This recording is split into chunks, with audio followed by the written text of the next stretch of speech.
Баршаңызға сәлем достар, менің каналыма қош келдіңіздер. Бүгін сіздермен өте дәмді әрі жұмсақ болып пісетін сосиски в тесте жасайтын боламыз. Міндетті түрде жасап көріңіздер, ұнайды деген ойдамын. Менің каналыма тіркелуді ұмытпаңыздар достар.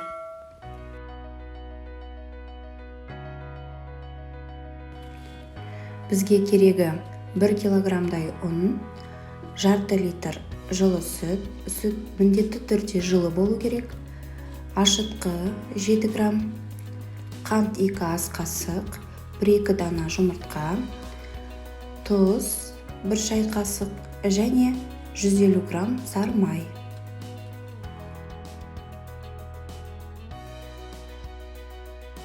Ең біріншіден ашытқымызды дайындап аламыз. Ол үшін жылы сүтке ашытқы мен қантты қосып, ашытқы көпіргенше 15 минутқа қалдырамыз.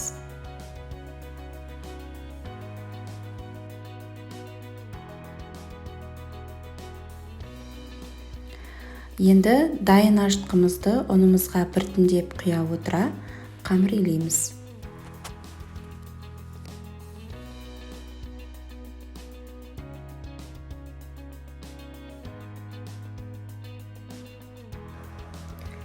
Бір-екі дана жұмыртқа мен 1 шай қасық тұзымызды салып, және 150 грамм сары майымызды қосып, қамыр илейміз.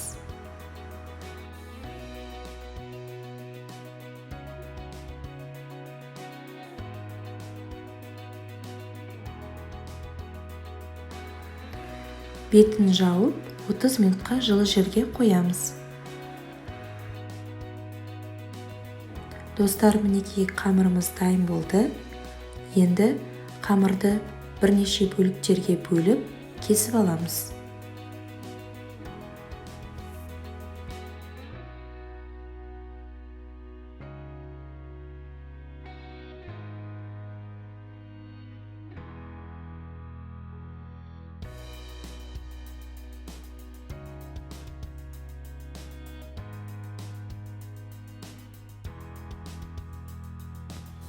Қамырымызды жұқалап жайып, бірдей ұзын жолақтарға кесеміз.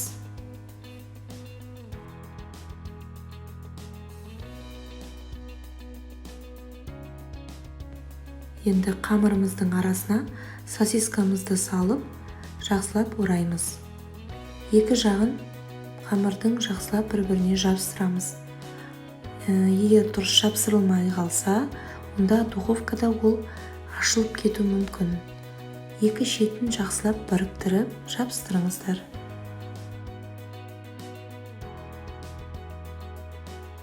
Оралған сосисканың бетін жауып 10-15 минутқа қалдырамыз. Сосисканың бетіне жұмыртқаның сарысын жағамыз. Қалауыңызға қарай қосымша кунжут немесе мак себуге болады. Қызып тұрған духовкаға 200 градуста қызарғанша пісіреміз. Мен 25 минут пісірдім. Мінекей керемет сосиски в тесте дайын болды. Міндетті түрде жасап көріңіздер. Лайк басып отырыңыздар. Келесі видеомда кездескенше.